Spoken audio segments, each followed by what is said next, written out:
هذا المكان اللي ماتت فيه كتير عالم شوفوا لخطبة الجمعة فيه. ولكن أنا أناشد سيادة القائد الشرع إنه كل شيء بتكمشوه من سجانين أو وزراء متورطين بمقتل المواطنين السوريين نرجو زجهم في سجن صيدنايا حصريا مشان يذوقوا لذاقته العالم ويتعاملوا نفس المعاملة اللي تعاملوا اخواتنا وعمامنا واهالينا اللي ماتوا بقبية سجون صيدنايا.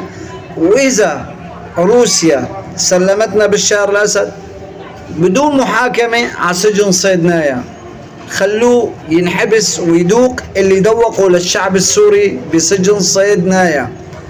وانتو معي يكون هالخيار هذا انه اي مسؤول تورط بسجن او قتل مواطنين سوريين انه ينحبس بسجن صيدنايا ليذوق ويشرب المي اللي شربها لغيره. اعطوني رايكم بالكومنت انه انا هل كلامي مزبوط انه لازم يتنفذ هالقرار ولا لا.